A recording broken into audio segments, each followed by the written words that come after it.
And happy Friday. We're going to give it a couple seconds as everyone starts to get onboarded from our live stream. We're streaming live to my Facebook page, my LinkedIn page, directly to our YouTube channel, and then we'll be transporting it over to podcasts. So for those looking to interact, you can interact in one of those mediums. If you comment in one of those mediums, we will see your comments live and you can interact with our guests. I had a question about that. So that is how you can interact with us if you're on live. For those looking to get us after the fact, you could subscribe to our YouTube page as well as podcasts on all the major different providers. So with that out of the way, let's introduce our guests for today. So today we have Jeff Sass. He's coming from a technical engineering background where he used to be focus on quality engineering, and now he's moved over to cybersecurity. So for those that have come from a technical engineering background and curious as to how to transition over, let's hear from Jeff today. Jeff, do you want to talk about your background and what interests you in quality engineering? Hi, Chris. Thanks so much for having me today.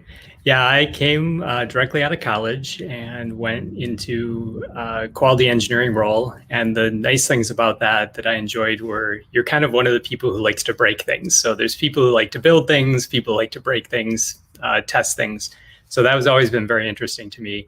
And those same skill sets actually apply very nicely to a field in cybersecurity called penetration testing now. So we find that a lot of people who have that kind of thinking can apply those skills from quality engineering into penetration testing. So you like to look at things differently than maybe the developers intended it, and you're doing things a little bit out of the box. So that'll be the first thing that I'll say. And then for me, I had just recently went back to graduate school to do some hands-on training with the SANS Institute. So that was very important for me to get a little bit more hands-on. Back when I was in school before, they didn't have formal cybersecurity classes. And so that's changed obviously now, but back then there wasn't a lot of that. So hands-on cybersecurity training was something that I wanted to do. So my company provided that really nice package to be able to do that. And I did it on my own time. And it was super fun. I just really love the hands-on keyboard, aspect of that, and really getting into the technical details of, what is incident response and what is penetration testing and what are capture the flag events and how does all this stuff work. So kind of brought a lot of that together. And then recently, just within the last it's been about a month and a half here, actually took a formal position to lead the product security incident response team here at Adobe. So very exciting role change for me, kind of went after it myself and really enjoyed all the past teams I worked on at Adobe, but wanted to make the change into cybersecurity. Hey, wow, that's definitely interesting. So let's talk about what quality engineering was in college. I'm guessing it was a little bit ago, but that's okay. And how is that different from penetration testing today? Yeah, there's actually not, when I went to school, there wasn't a specific course on quality engineering. We were all writing code. Everybody was doing a lot of development. You had to test your product yourself, but so there wasn't a lot of formal training. There are now formal classes in that, which are really, taking your, test case organization and really putting some mathematical and cognitive reasoning behind it. So that's kind of some of the aspects. But when you're doing penetration testing, it's just having a formal methodology so that you can break down all the different phases of it is really important. So being exceptionally organized, I think, would be my top tip for everybody. Make sure you're really organized. Sometimes you're going to bang your head against the wall. Like, it's by design to do that. You're not going to just get in to whatever you're looking at on the first try. So you have to have some pretty good persistence and not get frustrated with, maybe not succeeding at the beginning.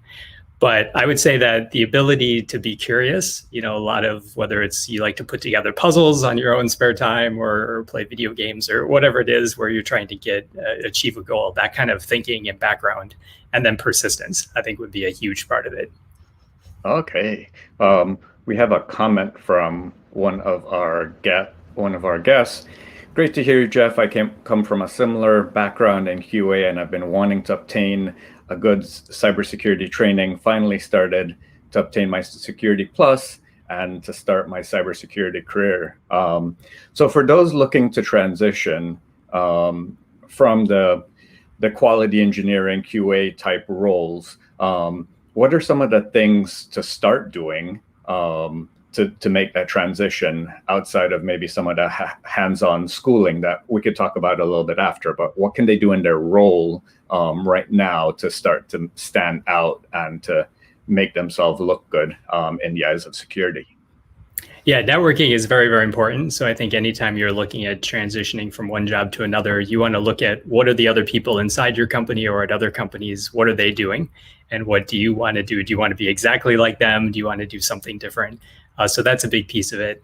In addition to the hands-on, stuff with formal training, there's also a lot of capture the flag events out there, and many of them are actually free. So this is a great way to start in the industry because you'll be introduced to questions that you don't have any idea what that even is. And so you can really get some good background in that. Like, for example, there's one called the Holiday Hack Challenge. It's completely free. It's put on every year, and they actually give out the answers as well. So some of the, Hack the Box and other challenges, sometimes they don't give you the answers. I love the Holiday Hack Challenge because they give you the answers. There's a period of time where you're kind of competing, but then after that, 6 or so weeks, then the answers are out there. So you can go back and look at it, and they keep the old ones up as well for a few years. So it's really nice. So I would definitely recommend that. You want to have some nice hands-on.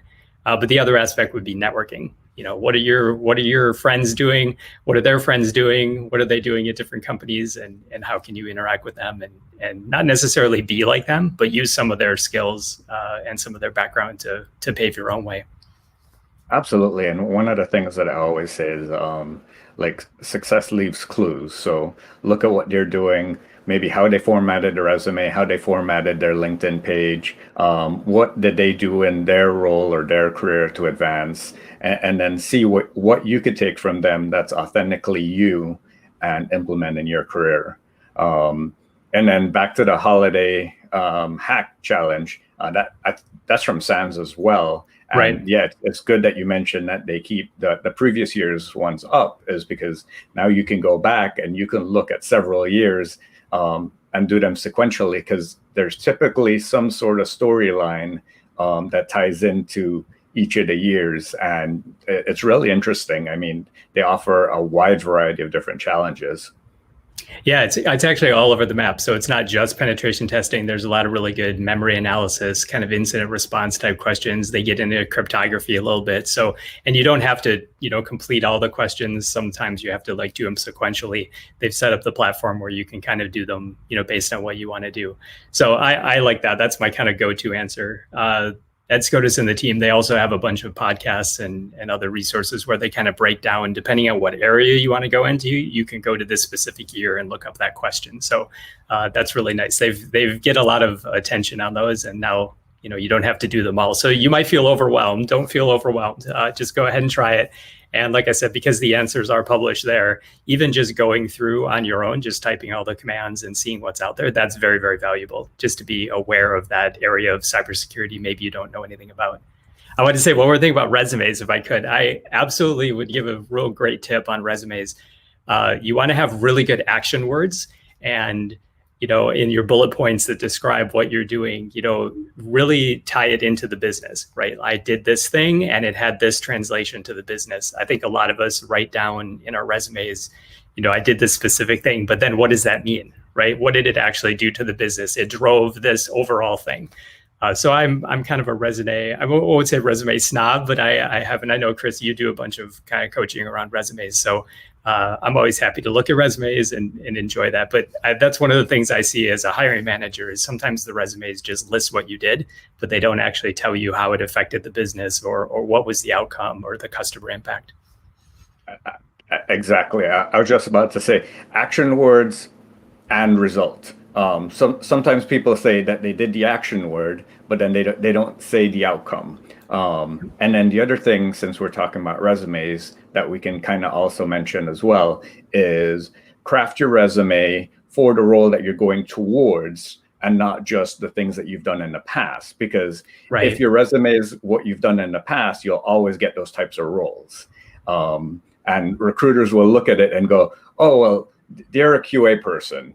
And we'll look for QA roles for them versus, oh no, they did a lot of security things within QA. They'll be good for this type of technical security role. So keep that in mind as well.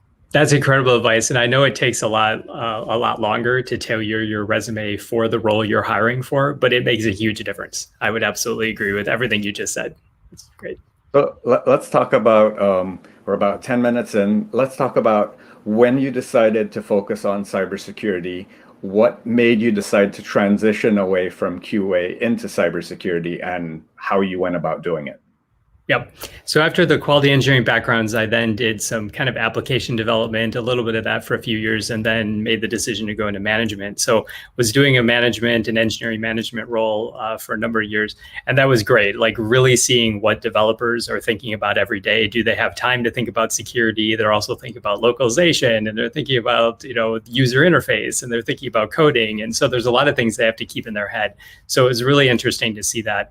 And one of the things I see kind of around society right now is there's just so much cognitive overload we all have. It's hard to understand all of these things and keep it all in your head. So automation has always been a big passion of mine. And how can we take cybersecurity goals and have them more automatable, right? Have the results of a scan from one of the tools be more automated and in the hands of the developers when they're actually writing the code, as opposed to later in the process when maybe they don't have it at the top of their head. So really was passionate around that, static code analysis and other tools like that. So it was around 2014, 2015, decided to go do the schooling myself. But I really looked at why I wanted to have a bigger impact across more products, not just being on the one product team that I was at. So for me, that was the decision that I made, is to how can I take a position that has a broader impact across all of the company and also goes after some of the very specific things that I wanted to do, which in this case was cybersecurity. Let's talk about that. Often people categorize that as shifting left, bringing it more towards the ideation point in the CI/CD pipeline, and that's very popular these days. Automation, continuous development, and integration.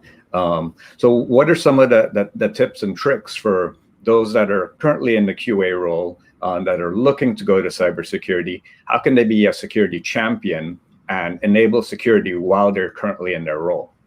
That's a great point. We have security champions at our company that are actually named. So that's one way you can do it. And we have some internal ways where you can do internal, security projects and then apply them back to your product. So I don't like to think about QA people only doing QA and dev people only doing dev. This whole kind of Scrum and Agile revolution recently, it's all about the team and can the team achieve the goals kind of together. What you said about, whether you call it DevSecOps or shifting left, there's lots of different names for it. Get hands-on keyboard, even as a quality engineer, and really understand how the whole process works, right?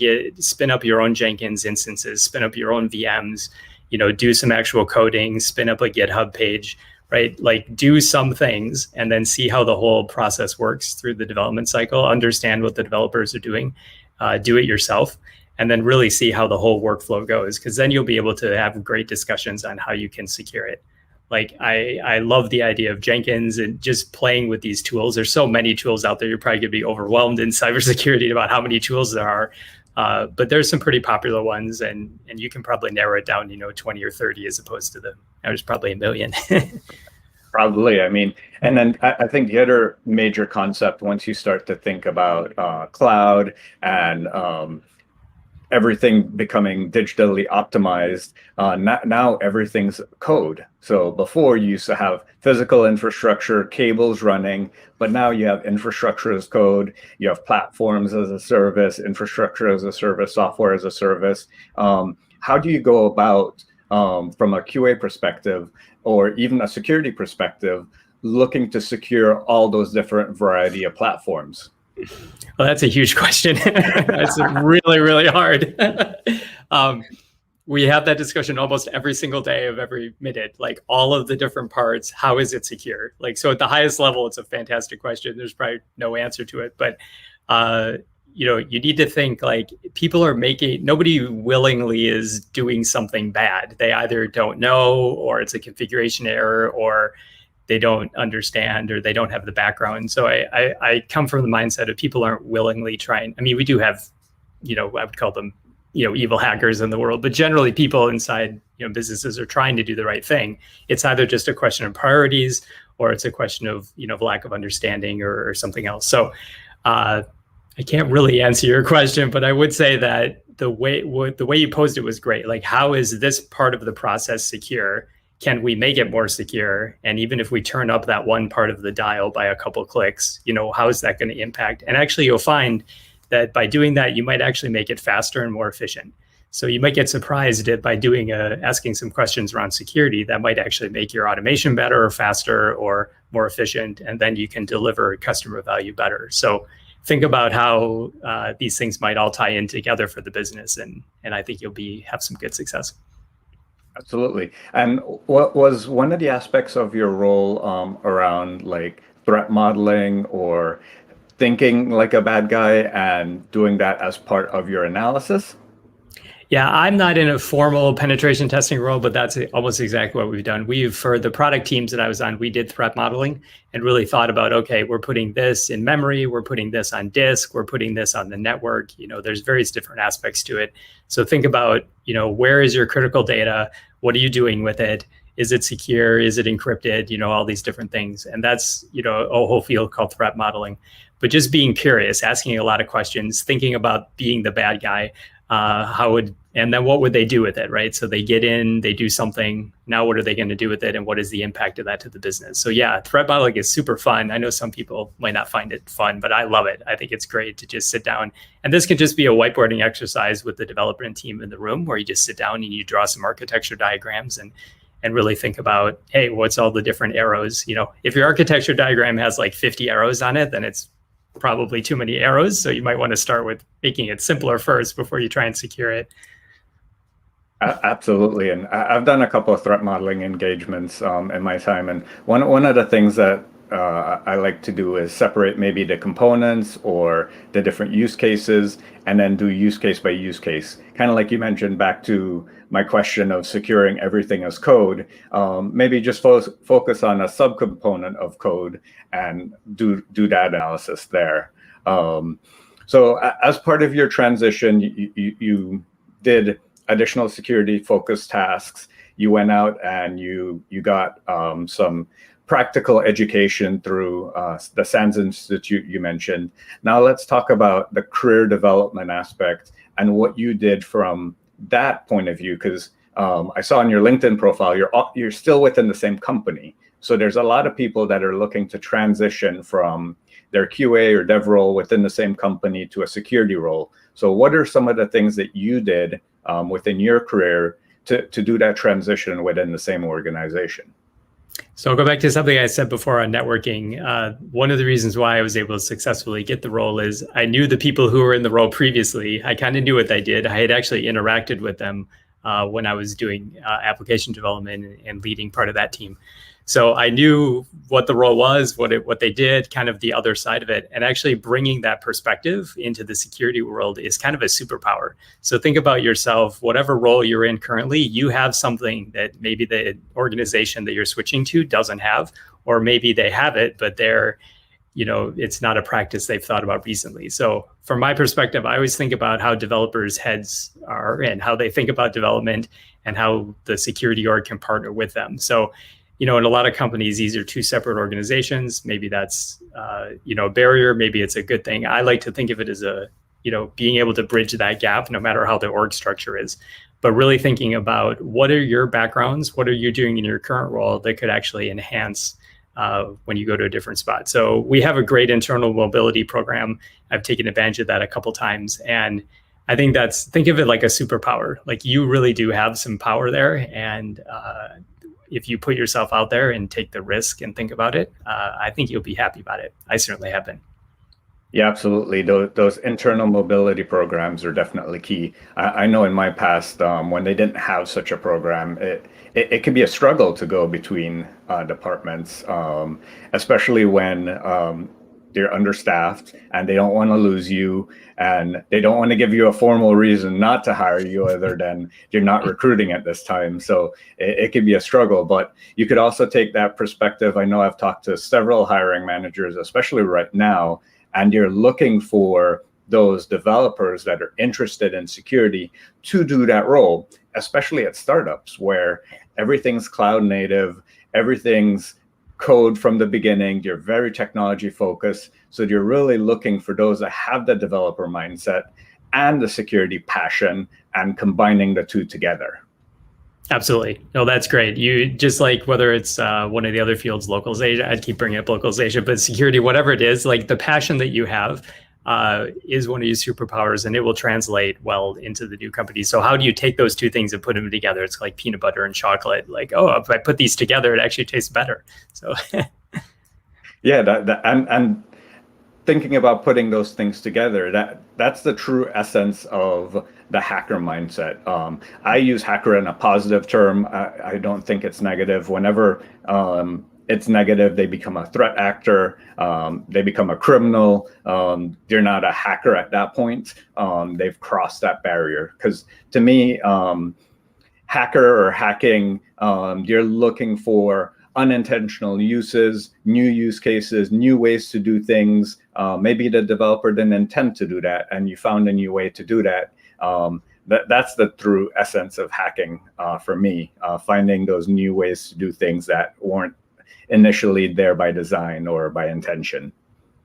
And thinking about that from the customer standpoint too is very, very important. Like what are you like making sure that the customer doesn't hit that strange case or that strange thing, or when you click that box, it does this weird thing, or when you put this system in a new configuration that it hasn't meant to be before. You know, a lot of our code is that way, right? It was perfectly fine when it was running in this environment, but you put it in this other environment and you're like, wait a minute, I never intended that. So I think QA people and quality engineers have that great thought of, hey, what if you do this instead? And what if you do that? And, you know, the developer's like, oh my goodness, what are you talking about? Like, but that's what our customers are going to do. So it's almost like you want to do it before it gets to the customers. Well, let's talk about that, because I've seen that as a struggle in my environment in the past, where organizations, they might have a production environment and maybe a test environment, but then usually not a QA environment. That's usually the same as the test environment. And the environments are never the same.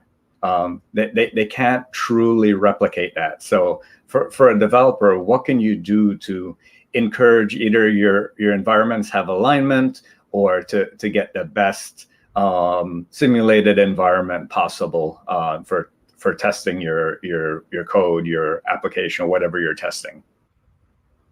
Another one of these fantastically, incredibly huge questions. So you're giving me some really good ones here. So the whole stage versus dev versus QA environment, big, huge topic. So I would say that you always want to take baby steps to improve whatever environment doesn't have what you want out of it. So the number one way to get good at, let's say, shipping more frequently, or moving into an area where you're shipping more frequently, is just to ship more frequently.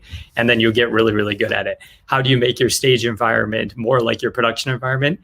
Keep using your stage environment and keep improving it every day, right? So there's no real answer that can be applied everywhere. Everybody has a different take on that, but definitely a challenge, and definitely one that if you set goals, whether it's, you know, I don't know, SLAs or OKRs, there's lots of frameworks where you can set around to make them better. But if you just focus on it and just take small little steps, everybody is happier. But I would just say practice is my high level answer to your very broad question. No, yeah. So we have Ashley E sharing some good recommendations as well. She mentioned sandboxing, VMs, and then we also have some other folks on the line. Kevin saying good afternoon all. So definitely thanks, Ashley, for your comments. I had those in mind, but sometimes when you think of them, you also have to think of the larger scope of things, not just on the endpoint, but you also have to think about the infrastructure. The infrastructure is going to be different from one environment to the other. And then when you think about production, is it always going to be in the same production environment? Is it going to always say, if you have a hybrid cloud approach, is it going to be in AWS and Azure? Do they function the same way in both environments? Do you have to configure them differently? Does the security rules work the same in the different environments? It becomes so many different variables to think about between all your different environments and how you test your use cases. So I think measurement is key. Yeah, absolutely. If you're definitely. like you want to start by measuring it. So whatever you're putting, wherever you're putting it, measure it and then improve upon it. So, once again, high level answer to a pretty specific question. But yeah, if you have both Azure and AWS or maybe even another provider, what are the different aspects and configurations on that? What are they what's your uptime on the different ones? Are they different? Are they the same? Lots of that as well. So that's great. It sounds like you're a fan of Hubbard's book, How to Measure Anything in Cybersecurity. Yeah, that's good. I have read that one. Yeah, that's great. That's great. So we're approaching the last 5 minutes. What are some of the things that you do in your career to stay current? I mean, cybersecurity is ever evolving. There's always new technologies happening. Businesses are always looking to scale faster, be more efficient, spend less. How do you keep up with all the change in your career? Yeah, so there's definitely mailing lists and podcasts. I think previous guests on your have talked. Obviously, there's a podcast, so it's great to be active out there. I absolutely encourage that. There's a couple of very focused mailing lists that give you kind of the day to day of what's happening. What's in kind of the global world. So I definitely stay up on that. I know we already talked about capture the flag events, but as far as hands-on challenges, it's always good to have a thing you're doing. So either have a project at work where you're going to go code something. And then give yourself some time deadlines and make sure you're staying on task. And then with the ones that are online, some of them are time boxed, some of them, you can work at your own pace, but definitely set aside time during your week, Google, 10% or 20% time, definitely carve out that time in your calendar to go do that work and turn off everything else. Because if you don't do that, you'll be constantly, sucked into email or Slack or whatever you're using. So I would definitely say that you've got to focus on it and give yourself the time and the permission, if you will, to actually do that work. And then, it's also, we could talk a little bit about conferences, with COVID, that's a little bit different, but definitely networking and talking with the other folks out there who are in the security organization. As I'm new to the field, I haven't been to too many of those security conferences, but that's something I'll definitely be looking forward to in the future. Yeah, we have a great comment from Paul Cummings. He says, I like Ashley's idea, build a vSphere simulated environment to practice how to implement these infrastructures. And one of the things that you mentioned when it comes to keeping up, you have to make sure you document these things in your resume, in your LinkedIn profile, because hiring managers are going to look to see what you're doing outside of your role if you're not in a formal security role. And then you can use the self-guided research as a test case for implementing security, for testing out how these things work. So make sure you document these on your resume as self-guided research or something like that. And then go ahead. Yeah, absolutely. Spin up your own boxes, right? Have your own home lab, buy some networking gear, configure it, break it, unbreak it, spin up VPNs, do all the stuff that you need to do so that you're hands-on keyboard with it. And then absolutely, I couldn't agree more. Put that on your resume. People might forget to do that because it's not their formal job, but actually now as a hiring manager in the cybersecurity area, I'd love to see that, right? These technologies I have in my home lab and I'm familiar with. That's great.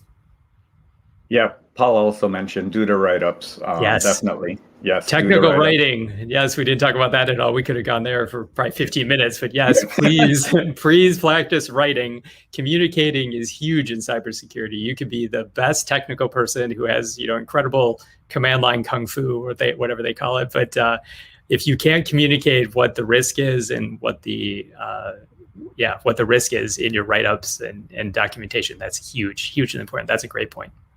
Absolutely. And that's something we could have gone in for a whole half hour, but we don't have the time here. One last question before we get your parting advice. What are some of the methods that you use to stay on top of yourself with new information without creating information overload?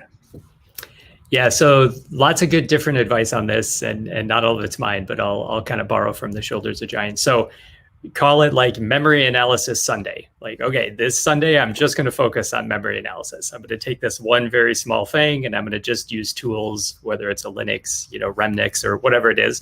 And I'm going to focus just today for 2 hours. I'm going to just learn about memory analysis. I don't know anything about it. Okay. Then next week you rotate it. Maybe it's penetration testing. Maybe it's one of the hack the box challenges. Like, don't feel overwhelmed. You will never be able to know everything inside. Well, in computer science or probably any field, but cybersecurity has so many tools and so many different aspects to it. Just take a small bite at a time as to what you're interested in, and then just rotate it. Absolutely, absolutely. So we're at the end, and I like to ask the hardest question at the end. If you had to summarize everything that you've done in your transition up until now for someone breaking into the field, what one piece of sage advice would you give them? All right, so I wrote down 3, but I'm only going to pick one because I knew you were going to ask this question. So I will say have fun. Like I have a couple others, but literally, if you're not having fun in your job, you're not going to be as effective as you can be. And cybersecurity sometimes can be a little bit intense. There's depending on what's going on, other fields are the same way. But if you're not having fun, then, it might not be for you. But I absolutely think that's the number one. If you would let me have 2, which I know you won't, but it would be focus on the customer. But if I had to pick one, it's have fun.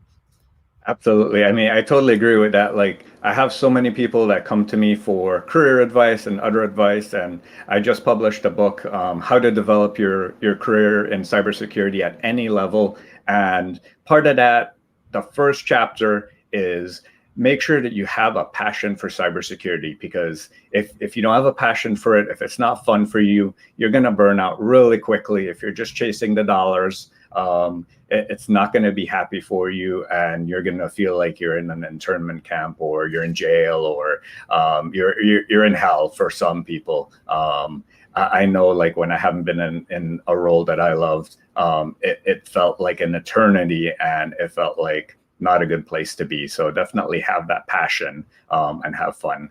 Well, thank you all for coming on. Jeff, thank you for sharing your story. Hopefully you've inspired others that are in quality engineering, development, and other related fields to come on over to cybersecurity, because we definitely need that diverse group of talent, that diverse group of thought to solve the tough cybersecurity problems that we have.